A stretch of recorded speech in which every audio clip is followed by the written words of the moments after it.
views and opinions expressed do not necessarily reflect those of Access Fort Wayne, the Allen County Public Library, or any other supporting groups. If you'd like to produce a show, call us at 260-421-1250.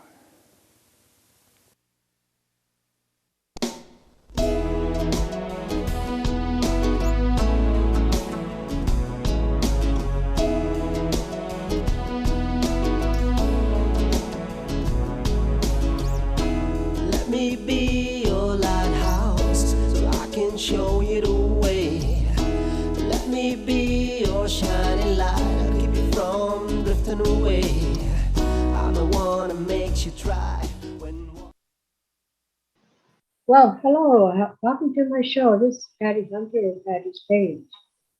Today's special guest on Zoom is Lana Keesling, and she is campaigning for the position of State Treasurer of Indiana. Yes. Welcome to my show, Lana. Thank you. Thank you. Thank you for having me. I appreciate it very much. Where were you born and raised? I was born in Indianapolis and raised on the north side of Indy, just on 56th Street. So just the near north side, just south of Castleton. And yeah. So I graduated from Bishop Chatard High School. So, but I live closer to Cathedral. My family home, we've had that house for almost 60, probably 61, 62 years. We actually just sold the house. My mother passed away in 2017, and we actually just sold the house, I think about 2 months ago. So, yeah. Our condolences for your mom. Thank you. I appreciate that. Is your papa still around? Or?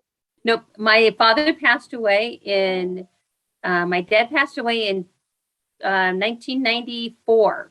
He was just shy of his 90th birthday when he passed away. Wow. And so he was a little bit older than my mother was, and he was 90. He had a massive stroke, and my mother took care of him at home every single day until he passed away just shy of his 90th birthday. So they had been married. They'd been married for years, and she would not allow anybody else to take care of him, and she took care of him until the moment that he passed away. So they had a very special bond, and a great marriage, and they were good people. I bet that's kind of rare nowadays, having a long marriage. Yes. Well, we've been married, Bob and I, for 31 years come April. Wow. See, and you're right. Nowadays, that's it's rare, much rarer than it used to be, right? So, yeah. Who influenced you the most as you were growing up? So probably the person that I probably was my role model, and the person that obviously my parents. I come from a very conservative family, conservative Catholic family. I grew up in a Catholic, I went to a Catholic grade school, and my parents were the inaugural members, one of the inaugural members of that church. Oh. And they were very conservative, Catholic family. My father was amazing. I have to say that I probably learned a lot. He was not an educated man. He went to work at 12 because his father passed away, and he had to help raise his siblings and earn money for his family. So he was kind of thrown into working at an early age. He worked very hard for what he had. He was very dedicated to work. He had an impeccable work ethic, and he was a family man who was dedicated to his family. And so I have to say, I learned, even though he was not educated in college or educated in school, I think he dropped out early to help raise his siblings and to earn money and go to work for his mom and family. he was probably one of the wisest people I had ever met. So I learned so much from him, and I think that I take after him in a lot of ways. Thank God for that.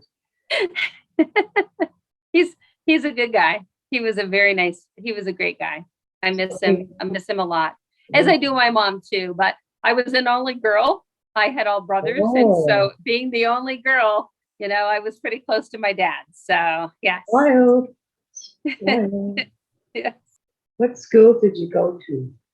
As I stated a minute ago, I went to a Catholic grade school. Yeah. And then I went to Bishop Chatard High School. So I was had the advantage of going to a Catholic high school also in Indianapolis. So I did 12 years of Catholic schools. I appreciated the education, and I appreciated the opportunity to do that. My parents, as I said, were very conservative people, and girls did not necessarily go to college. And so I did not have the opportunity to have someone send me to college.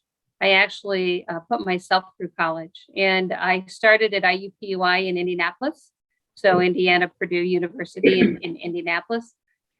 And actually, I started college when I started after high school. My goal was to get a bachelor's degree in computer science and become a programmer. Mm. I was very interested in computers, very interested in programming, loved to program. But I soon realized that sitting in front of a computer screen all day programming and not having people contact was probably not the best thing for me. I love to program, but I like to do it on a short period of time, not every day, all day. So I changed my major to business. So I graduated. Eventually, I left IUPUI, worked for a few years, and I went back to college. And I went back to University of Phoenix, and I received my bachelor's of science in business administration. So I have a BSBA, which I graduated with honors. I graduated with a 3.87 GPA. And then I went on to my master's degree. I earned my MBA from University of Phoenix also. And while they didn't designate GPA and honors, I actually had the honor of giving the commencement address at the graduation. So I was the student that gave the commencement address. So that was such an honor for me to do that. By that point, my father was already gone, but my mom was there, and I did not tell her that I was speaking or that I was talking and giving the commencement address. And I remember I surprised her. And so I couldn't even look at her. She was sitting on the aisle about, 10 rows back. And I could remember catching an eye, and she was crying. So she has been a great advocate for me. And even though, in their world and their conservative values, girls didn't go to college, there was no one there that was more proud of me than my mom was. So she was crying the day I graduated, and she loved it. So she was very proud of me. So I'm glad she heard it. yes. So she was there and got to see me. So that was good. So after you graduated, what was your first job then? Okay. So I actually, as I stated a minute ago, I was not a traditional student who had the opportunity to go to college and live in a dorm and, like my kids have.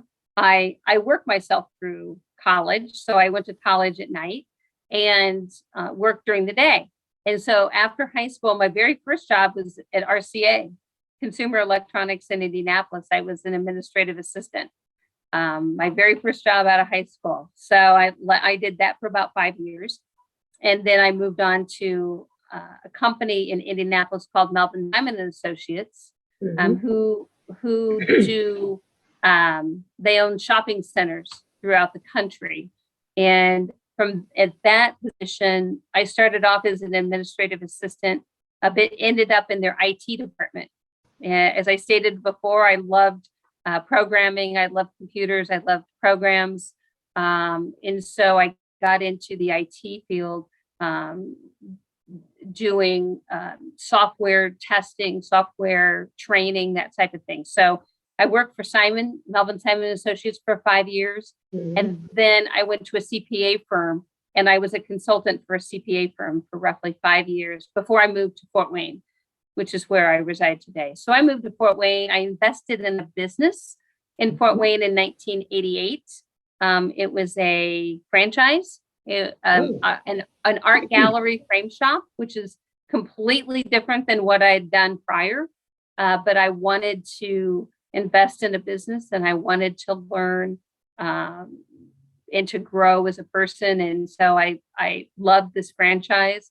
I knew nothing about art, but I had a good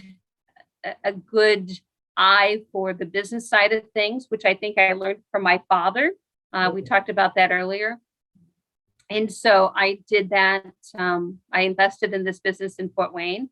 And so that's what actually brought me from Indianapolis to Fort Wayne, which is where I am today. So I owned this art gallery for 10 years. It was a great opportunity. I learned a lot about business. I learned a lot about myself. And, when you own your own business, people think it's great. And you don't have to work hard. I'm telling you, when you own your own business, there's nothing further from the truth. I was dedicated to it 7 days a week, 24 hours a day. It was a great opportunity. I learned a lot. I loved it. But after 10 years of it, I sold it after I started having kids, because as anybody who's owned a business knows, you're married to it and you never get away from it. And so after having my two daughters, I decided that life was too short. My husband at the time was diagnosed at that point with non-Hodgkin's lymphoma. Mm-hmm. And so my priorities changed. Working 90 hours a week was not in my forecast. I wanted to spend time with my family. And so I sold the business and went to work for a warehousing company and as a CFO. So, and I stayed there for 18 years. I was a CFO and an IT manager for that company for 18 years before I ran for office in 2015. So what you ran for office in 2015. Yes. So ran for city clerk. So city clerk. Yes. So, and that came about. One of my daughters, Nicole, was into politics, and she told me when she was in second grade that she wanted to be a politician. And while we were a family that voted, we were not a family that was political. We didn't attend events. We didn't, I never knew what helping with a campaign was about. I didn't attend Lincoln Days. I didn't do any of that. But my daughter wanted to get involved.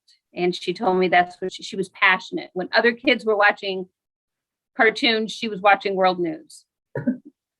And so I started taking her to events and started taking her to Lincoln Days and to monthly events and helping with campaigns.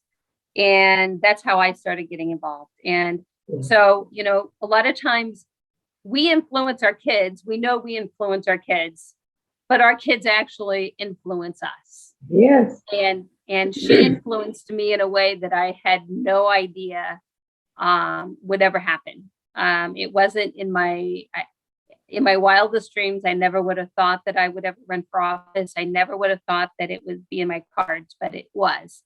So she got me involved, and she came home one day and said, the city clerk, the Fort Wayne city clerk position is open. Yeah. And at that point, the city clerk who had held the seat for 38 years was not going to run again, and her deputy was going to run. And so it was going to be, for the first time in 38 years, almost 40 years, it had been a vacant, not held by an incumbent during an election.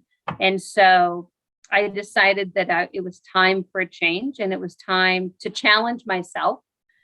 And I did. I knew that it was a long shot. I knew I had no experience running a campaign as a candidate. I had helped the others in the backside, but I hadn't been a candidate myself. Yeah. So I knew that the stars would have to align. I knew a lot of things would have to go well. I had a primary. Someone ran against me in the primary, a Republican who was pretty well known and part of the establishment. And I knew that there would be a challenger in the general election also. So, but for me, it was about challenging myself and about learning about campaigning. And I knew that if I got the position, I would have an opportunity like no other.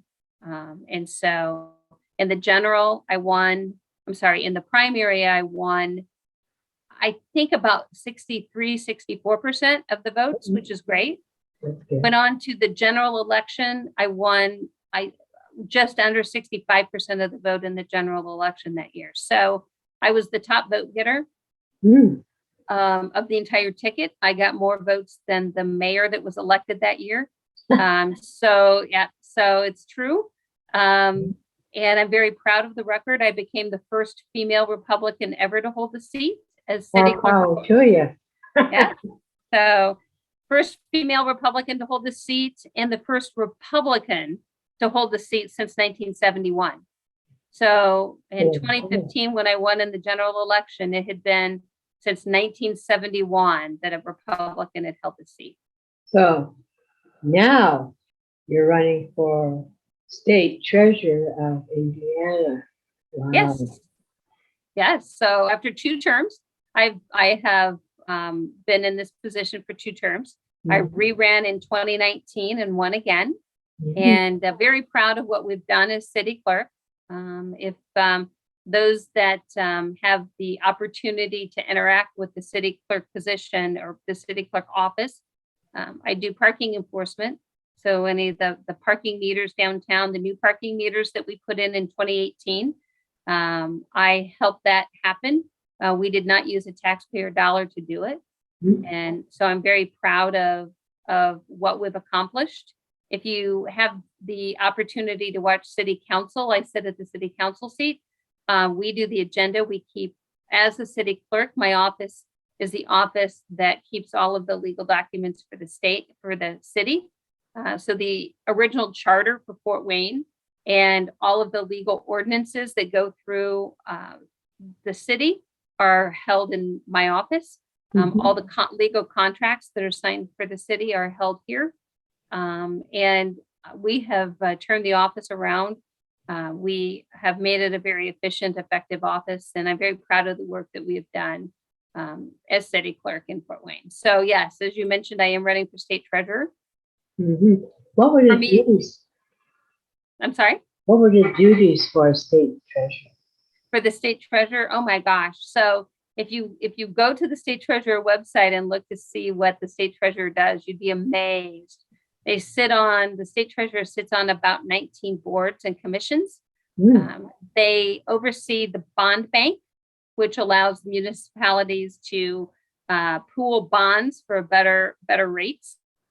Trust Indiana, the ABLE program, which if anybody has used the ABLE 529, the Choice 529 account. The Choice 529 account allows those that may not have the opportunity to go to college, an avenue to go to college. You can put money in this 529 account, Choice 529 account, and earn return in order to have money to go to college. And I can tell you, of my 7 kids, the youngest 3 had the opportunity to use the Choice 529 account. So it's a great opportunity. The older ones, it was not in existence when the older ones went to school, but the younger 3 had the opportunity to use it. Great program, so that kids can go to college that otherwise may not have had the opportunity to do it. The state treasurer. So the 911 board, the state treasurer is the chair for the 911 board. We all know what the 911 system is. Indiana is the envy of a lot of states. We have the text to 911. You can now text on your phone to 911, which has been a huge thing.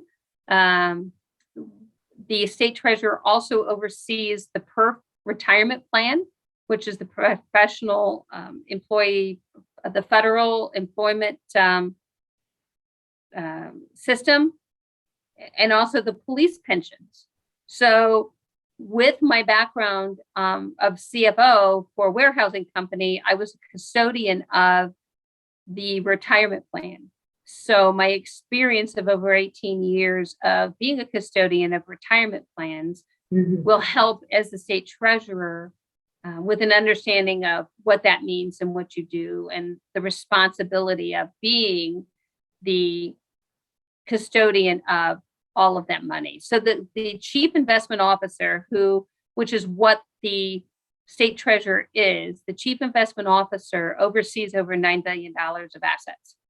And so someone with finance experience is very, very important that whoever goes into that position has an understanding of what that means, how it happens, and the experience and the accomplishments to do that for the state of Indiana.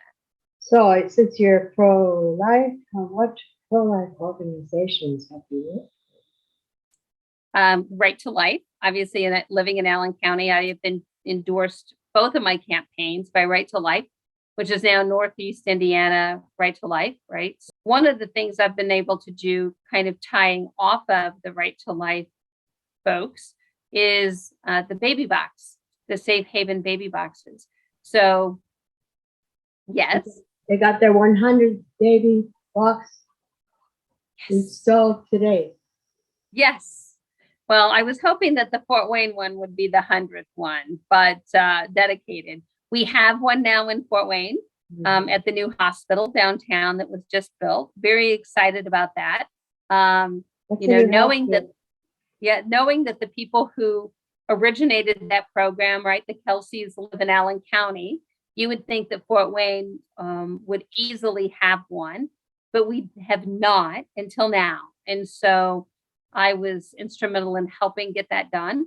Hey. And I'm very proud of the work. It's already in the new hospital at St. Joe, or the new Lutheran hospital downtown. It is in, and they're finishing up some stuff on that before it gets dedicated. But I'm hoping, and I'm told that in the next 30 days, it should be dedicated. So very proud of my work on the Safe Haven Baby Box. And that's a great program.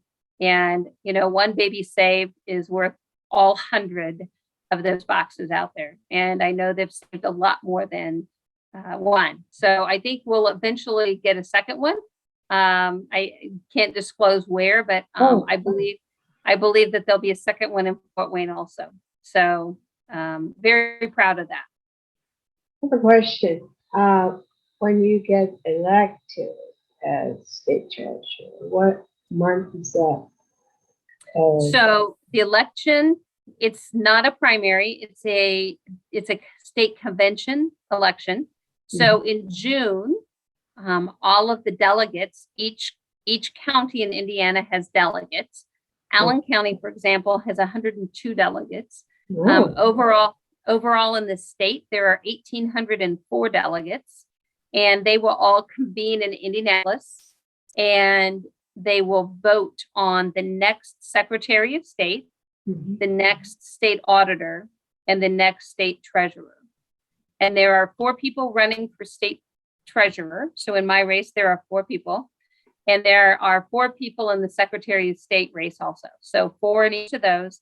And our state auditor, who is from Allen County, Tara Klutz. We all love Tara Klutz. She's amazing. She's unopposed for auditor at this point. So right now, nobody's running against her. So on Saturday, June 18th, the delegates on the Republican side will convene and choose who their nominees for each of those 3 positions will be. And so whoever that nominee is in June, their name will appear in the ballot in November on the general election ballot. How many people work with you, for you? Um, I have a lot. I mean, I've got a team. It takes a village to do this. I've got a great group of volunteers. I sometimes have people driving me because I'm on the road so much. Sometimes I'm on my own. Sometimes I have others driving me so I can make phone calls and do other stuff while I'm going. And I have volunteers that will also attend events with me. And I have a staff in the central part of the state that help coordinate events and help me with marketing, et cetera. So we've got a bunch of folks on the team. I couldn't even begin to tell you who they all are because I'd missed somebody that was important to me. So, but I've got the support of my family. My husband has been very supportive on it. My kids are amazing. And my youngest two actually moved out last year. My youngest daughter is 24. And so that's the other opportunity that I have. I can be out there because I no longer have kids at home, right? So they're all on their own. But they're amazing. They give me amazing support. If you do get elected, how many years for each term? 2, 4? Yep. So they're 4 years. The terms are 4 years each. And that position is term limited. The position now is city clerk. I don't have any term limits as city clerk. I can sit in this position as long as I wanted to. For me, it's about making a bigger difference. And I feel like we have done a good job here. We have changed Fort Wayne. I see what we've been able to accomplish here. And for me, having that bigger platform and having that opportunity to go to the state level and make it better is what I'd love to do. So I stated a minute ago, I have 7 kids. My husband and I have 7, and we have our 11th grandbaby due in April 22nd. And so with that, Indiana's strong. We can look around and look at the other states around us, and you can see how bad like some of those states are doing, right? And we're lucky in that we have great legislators and we have great people in the state that have made sure that with their conservative values that we have maintained they've been very fiscally responsible and done well. And so for me, it's about making that bigger difference and making Indiana stronger. So that's what I'd love to have the opportunity to do. Okay, well, this is the end of the show, my friend. Okay, well, thank you. Thank you, Lana. I appreciate the time. I appreciate the opportunity to talk to you today. And anytime, I'm happy to be here anytime you want to talk to me. Thank you. Appreciate your time. Bye. This is Patty Hunter saying goodbye. See you next week. Godspeed, my love, until we meet again. You're always in my heart and every dream. Don't let this time apart give in to all our fears. God will keep us close from up above. So until we meet again, Godspeed, my love.